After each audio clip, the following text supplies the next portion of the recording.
یہ پیشکش ہے رضا انٹرپرائزز کی۔ رضا انٹرپرائزز، دکان نمبر 3، چھوٹا سوناپور، نزد اکبر پیر بھائی کالج، مولانا شوکت علی روڈ، ممبئی نمبر 8۔ ٹیلی فون نمبر 23091629۔ الحمد لله رب العالمين، والصلاة والسلام على سيد المرسلين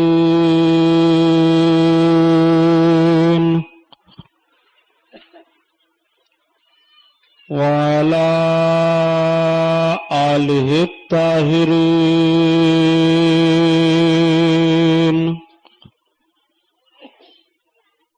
وأصحابه المطهرين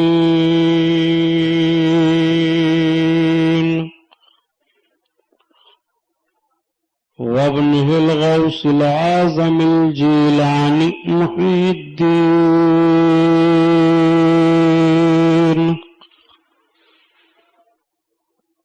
وأهل بيته أجمعين۔ أعوذ بالله من الشيطان الرجيم،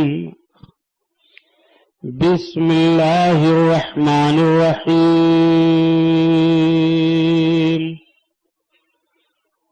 قال الله تعالى في القرآن العظيم والفرقان الحميد، والعاقبة للمتقين۔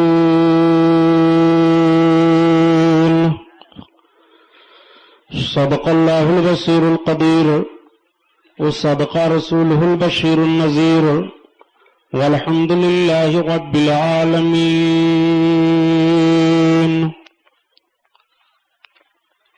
لائق صد احترام علماء اہل سنت، قابل قدر سامعین حضرات، آئیے ہم اور آپ سب سے پہلے اپنے اور ساری کائنات کے مرکز عقیدت حضور رحمت للعالمین، شفیع المذنبین، رسول گرامی وقار، محبوب پروردگار، دونوں عالم کے مالک و مختار حضور محمد الرسول اللہ صلی اللہ تعالی علیہ وسلم کے دربار پرانوار میں درود شریف کا نذرانہ پیش فرمائیں۔ پڑھیے بلند آواز سے، اللہم صلی علی سیدنا مولانا محمد معدن الجود والکرم وعلی آلہ بارک وسلم، صلاۃ و سلام علیک یا رسول اللہ صلی اللہ تعالی علیہ وسلم۔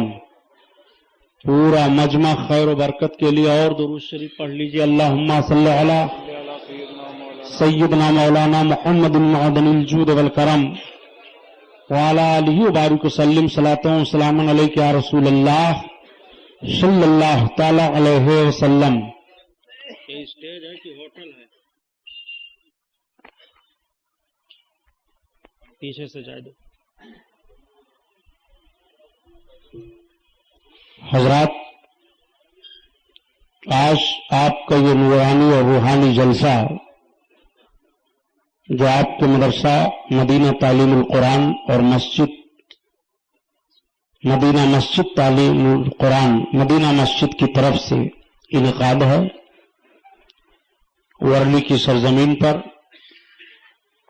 میں سب سے پہلے یہاں کے ارکان اور ذمہ داران، خطیب و امام اور اساتذہ کو مبارکباد پیش کرتا ہوں کہ ایسے پرفتن ماحول میں اپنے آقا صلی اللہ علیہ وسلم کے ذکر جمیل کی محفل کا انعقاد کر کے غلامی کا ثبوت پیش فرمایا۔ علماء اہل سنت کو دعوتیں دی گئیں، الحمدللہ علماء حفاظ تشریف فرما ہیں، استاذ العلماء سند المدرسین مناظر اہل سنت صاحب الفضیلت حضرت علامہ شاہ محمد حنیف صاحب قبلہ مدہ ذلہ العالی عزیزی اعظمی، سنی دارالعلوم محمدیہ، اور اس کے صدر حضرت المحترم حافظ محمد اطہر صاحب مدہ ذلہ العالی، اور یہ جملہ حفاظ علماء تشریف فرما ہیں. رب العزت ان حضرات کے علم عمل سے ہمیں اور آپ کو مستفیض فرمائے. ابھی مجھ سے پہلے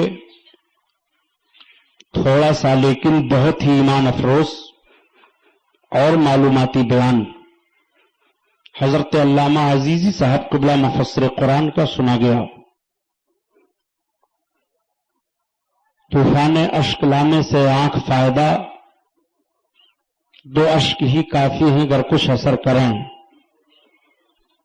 حضرت علامہ عزیزی صاحب قبلہ مدہ ذلہ العلی مختصر الفاظ میں بہت کچھ ارشاد فرما رہے تھے. میں اسی کی ترجمانی کرنے کی انشاءاللہ تعالی کوشش کروں گا، لیکن مجھے حیرت ہو جاتی ہے ان منتظمین پر اور ان جلسوں پر کہ بمبئی جیسے انٹرنیشنل شہر میں لاؤڈ اسپیکر کی شکایت کرنی پڑے. ہمارے دیہات میں اس سے اچھا لاؤڈ اسپیکر رہتا ہے. میلاد شریف وغیرہ کی محفلوں میں لوگ رکھتے ہیں تو جلسے دستار بندی ہے،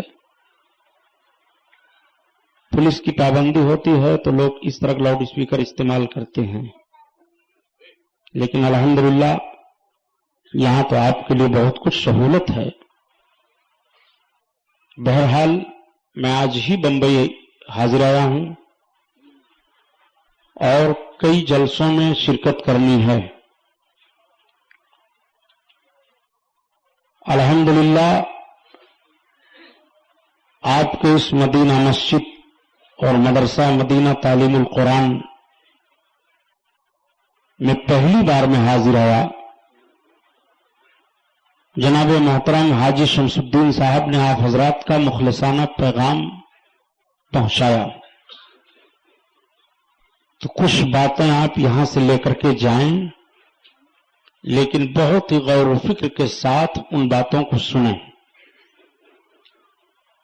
دیکھیے،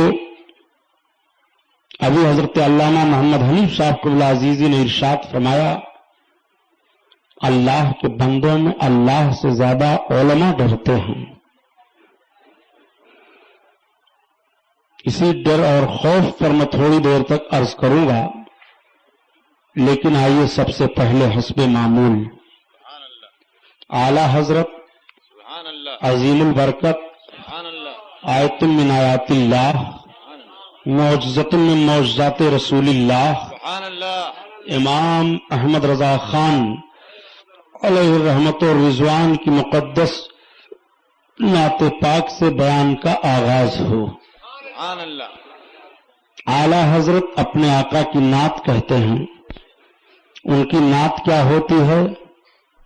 اللہ کے حبیب صلی اللہ تعالی علیہ وسلم کی مقدس 63 سالہ زندگی کا کوئی نہ کوئی گوشہ ہوتا ہے. بے شک اپنے آقا صلی اللہ تعالی علیہ وسلم کی زندگی پاک کا جو حصہ اعلی حضرت اپنی نعت میں بیان کرتے ہیں تو ایسا لگتا ہے مرد مومن کو سننے پر کہ سرکار کی مقدس زندگی ہم ملاحظہ فرما رہے ہیں. اس کا دل عشق رسالت سے پسیج جاتا ہے، محبت رسول میں آنکھیں نم ہو جاتی ہیں، خوف الہی سے وہ تڑپنے لگتا ہے، اس کے طبیعت کا میلان نیکیوں کی طرف ہو جاتا ہے اور برائیوں سے اس کو نفرت سی ہونے لگتی ہے. جب اپنے آقا صلی اللہ تعالی علیہ وسلم کی مقدس نعت کو سنتا ہے، اعلی حضرت رضی اللہ تعالی عنہ عرض گزار ہوتے ہیں، یا رسول اللہ چمک تجھ سے پاتے ہیں سب پانے والے، سب پانے والے، چمک تجھ سے پاتے ہیں سب پانے والے، سب پانے والے، میرا دل بھی چمکا دے چمکانے والے، چمکانے والے. یہ کیوں کہا اعلی حضرت عظیم البرکت نے؟ آپ ذرا دیکھیں، اللہ کے حبیب صلی اللہ تعالی علیہ وسلم تشریف فرما ہیں، صحابہ کی انجمن لگی ہوئی ہے۔ میرے آقا کی بارگاہ میں ایک صاحب حاضر آئے، عرض گزار ہوتے ہیں یا رسول اللہ، آج میں ایک گناہ کی اجازت لینے کے لیے آپ کی بارگاہ میں آیا ہوں۔ نبی کونین صلی اللہ تعالی علیہ وسلم کے گرد جو صحابہ جمع تھے ان کے تیور بدل گئے، ان کے پیشانی کی لکیریں ابھر آئیں، چہرے سرخ ہو گئے کہ نبی کونین صلی اللہ تعالی علیہ وسلم کی مقدس بارگاہ میں اور اس طرح کہنے کی ہمت۔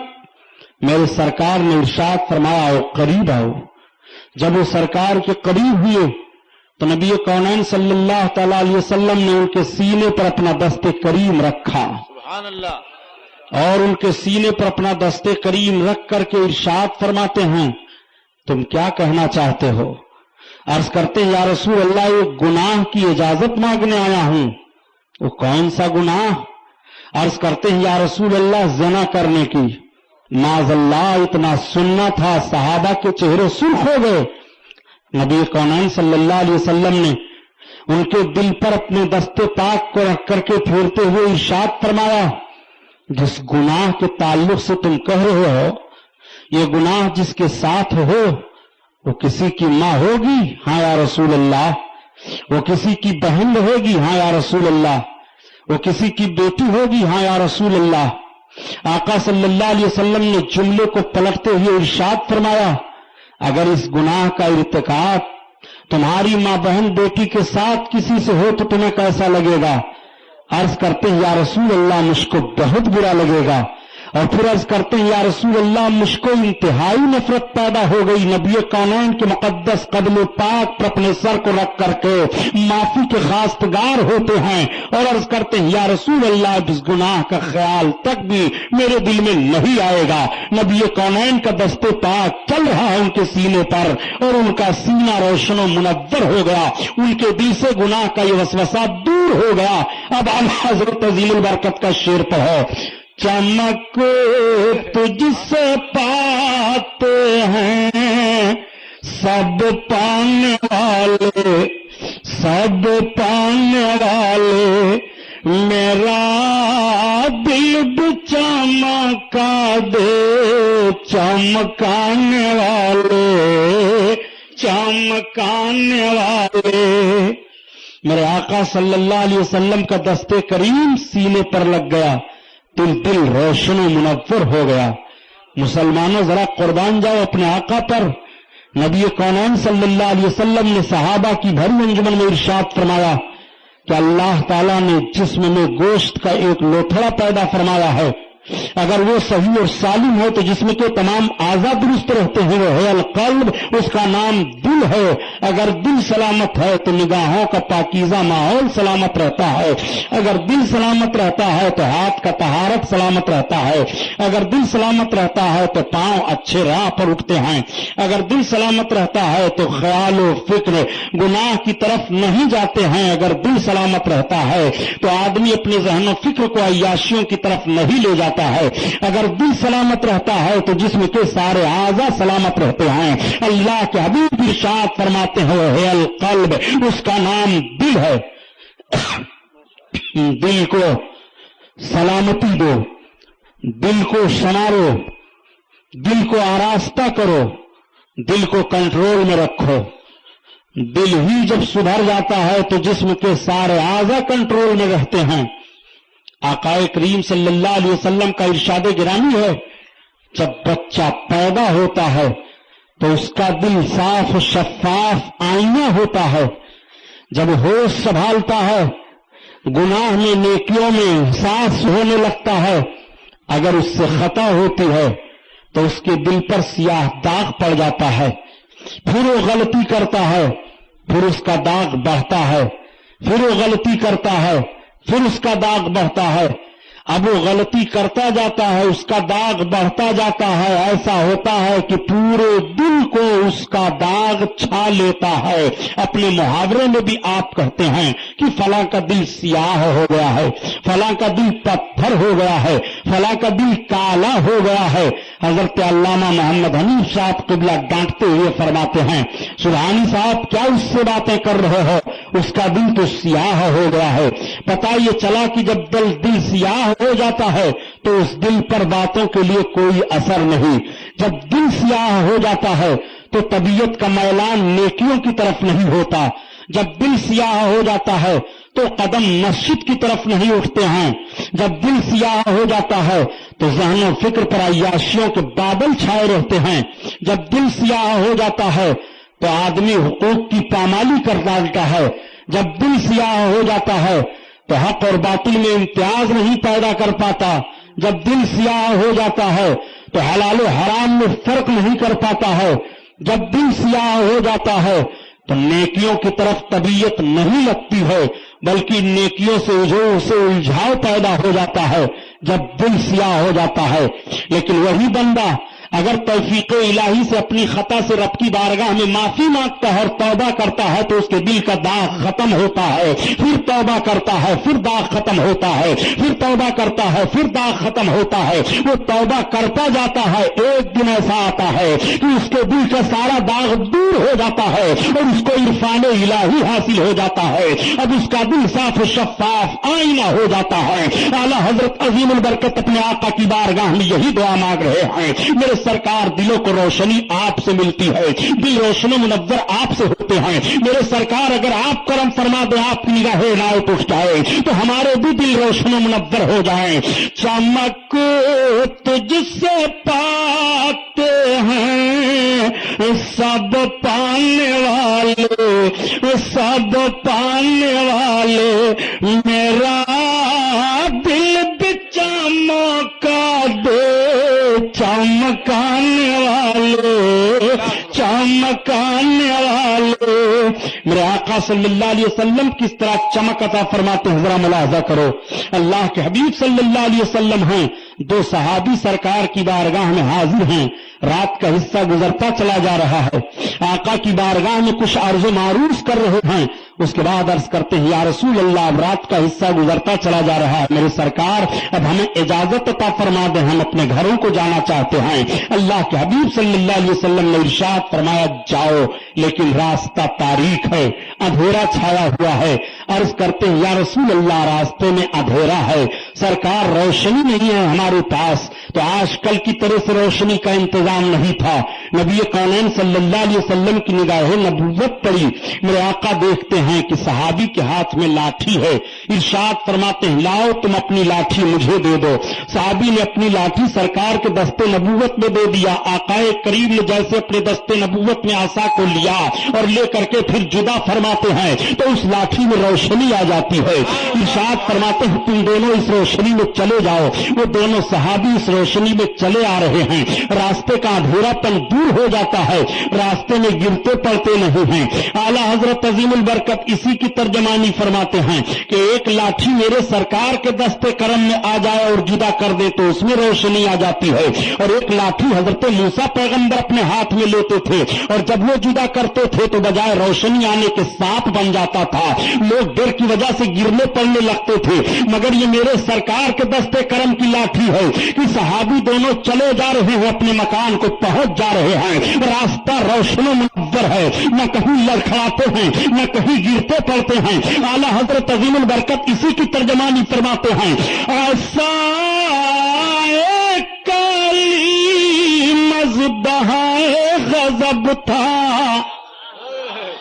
ایسا کالی مزدہائے غضب تھا، اور گیروں کا سارا اسائے محمد، اسائے محمد۔ اللہ اللہ، آپ ذرا قربان جائیے، نبی کا دستے قریب سینے سے لگ جائے تو سینہ روشن ہو جائے، نبی کا دستے قریب لکڑی سے لگ جائے تو لاٹھی روشن ہو جائے۔ میرے سرکار روشنی کس طرح عطا فرما رہے ہیں، ذرا ملاحظہ فرماتے چلیے. واقعہ سنانا مقصد نہیں ہے، صرف عرض کرنا چاہتا ہوں اور اس سے جو بات ذہن و فکر میں ڈالنا چاہتا ہوں اس نتیجے پر غور فرمائیے. میرے آقا صلی اللہ تعالی علیہ وسلم کس طرح سے روشنی عطا فرماتے ہیں. میرے سرکار صحابہ کی جماعت لے کر کے ایک مارکہ میں تشریف لے جا رہے ہیں، ایک جنگ میں. صحابہ سرکار کے ساتھ چلے جا رہے ہیں. پہاڑیوں کے دامن میں ٹھہراؤ ہو جاتا ہے، لشکر اسلامی کا دستہ ٹھہر جاتا ہے. آقا کی بارگاہ میں حاضر ہو کر عرض گزار ہوتے ہیں، یا رسول اللہ پینے کے لیے لشکر میں پانی نہیں ہے. آپ ذرا اندازہ لگائیں لشکریوں کو کن کن چیزوں کی ضرورت پڑتی ہے. ایک لشکری کو جتنے چیزوں کی ضرورت پڑتی ہے ان ساری چیزوں میں 3 چیزیں بہت اہمیت کی حامل ہوتی ہیں. لشکری کو سب سے پہلے اسلحہ کی ضرورت ہے، دوسرے نمبر پر اس کو کھانے پینے کی ضرورت ہے، تیسرے نمبر پر اس کو طاقت کی ضرورت ہے، پیچھے سے اسے کوئی مدد دی جائے جب ضرورت پڑے. لشکریوں کے لیے ان 3 چیزوں کا ہونا ضروری ہے. اگر اس کے پاس اسلحہ نہیں ہے تو جنگ میں کیسے جائے گا؟ کھانے پینے کی چیزیں نہیں ہے تو میدان جنگ میں کیسے اترے گا؟ میدان جنگ میں سہارے کی ضرورت پڑے. اگر اسے پیچھے سے مدد نہیں مل رہی ہو تو وہ مایوس ہو جاتا ہے، شکست کا منہ دیکھنا پڑتا ہے. میرے آقا صلی اللہ علیہ وسلم لشکریوں کو لے کر کے جا رہے ہیں.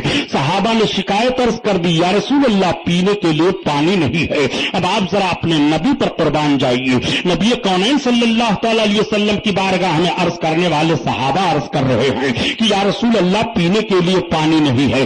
آج اگر پینے کے لیے پانی گھٹ جائے تو آپ اپنے گھر میں پانی مانگتے ہیں، آپ دکان سے پانی پینے کے لیے لگتے ہیں. اسٹیج پر ضرورت پڑ جائے حافظ عطار صاحب کو پانی کی تو آپ لا کر کے پانی دیں گے. علامہ عزیز صاحب قبلہ ارشاد فرماتے ہیں کمیٹی کے ذمہ دار سے مجھے پانی لا کر کے دو. آؤ ذرا دیکھو صحابہ سرکار سے عرض کر رہے ہیں، یا رسول اللہ لشکر میں پینے کے لیے پانی نہیں ہے. نبی کونین مجبور نہیں ہیں. آج کچھ لوگ نبی کی سیرت پاک کو بیان فرماتے ہیں تو بیان کر دیا کرتے ہیں کہ نبی کو کوئی اختیار نہیں تھا. معاذ اللہ، نبی کوئی اختیار نہیں رکھ رہے ہیں. اپنے نبی کا اختیار و پاور ملاحظہ فرماتے ہوئے چلیے. نبی کونین صلی اللہ علیہ وسلم سے صحابہ عرض کر رہے ہیں، یا رسول اللہ پینے کے لیے پانی نہیں ہے. نبی کونین اگر مجبور ہوتے تو ارشاد فرماتے پانی تلاشو. نہیں بلکہ سرکار کی نگاہیں نبوت اٹھتی ہے. میرے آقا ارشاد فرماتے ہیں عمر ابن خطاب ادھر آؤ، علی ابن ابی طالب ادھر آؤ. حضرت علی ابن طالب، حضرت عمر ابن خطاب دونوں صحابی بارگاہ رسالت میں حاضر ہو گئے. آقا ارشاد فرماتے ہیں تم دونوں اس پہاڑ کے پیچھے چلے جاؤ اور جاؤ ایک حبشی غلام مشق میں پانی لے کر کے اپنے مالک کے پاس جا رہا ہے، جاؤ اسے لے آؤ. آقا صلی اللہ علیہ وسلم کا فرمان دیکھو. آج کچھ لوگ یہ بھی دعویٰ کیا کرتے ہیں کہ رسول اللہ نے غیب کی انہی باتوں کو بتایا ہے جن باتوں کو حضرت جبریل نے آ کر کے بتا دیا ہے. یہاں حضرت جبریل کہاں آ رہے ہیں؟ یہاں تو لشکر اسلامی کا دستہ ہے، پانی کا مطالبہ کیا جا رہا ہے.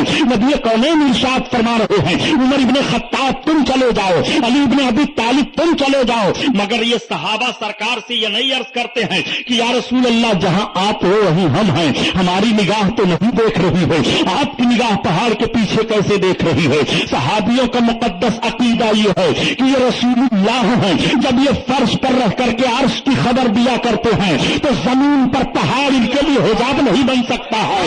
یہ تو فرما رہے ہیں صحیح فرما رہے ہیں، اللہ کے حبیب جو اطلاع دے رہے ہیں وہ صحیح اطلاع دے رہے ہیں. اسی لیے تو اعلیٰ حضرت عظیم البرکت فرماتے ہیں فرش والے تیری شوکت کون کیا جانے، فرش والے تیری شوکت کون کیا جانے، خسرو عرش پہ اڑتا ہے فریرا تیرا، فریرا تیرا. اللہ اللہ. آقا کریم صلی اللہ علیہ وسلم کے بتائے ہوئے راستے پر پہنچ گئے دونوں صحابی. آپ ذرا غور فرماؤ، رسول اللہ پہاڑ کے پیچھے کی خبر دے رہے ہیں. سرکار بتا رہے ہیں پہاڑ کے پیچھے چلے جاؤ، پانی لے کر کے مشق میں حبشی غلام جا رہا ہے. اور دیوبند کے لوگوں نے لکھا ہے کہ رسول اللہ کو دیوار کے پیچھے کا علم نہیں ہے. بتاؤ یہ بات صحیح مانیں گے؟ اگر اس بات کو کہہ دیا جائے تو بڑی ڈھٹائی کے ساتھ کرتے ہیں کہ بریلوی مولوی سیرت رسول نہیں بیان کرتے ہیں. نجد کی حرامی اولادو،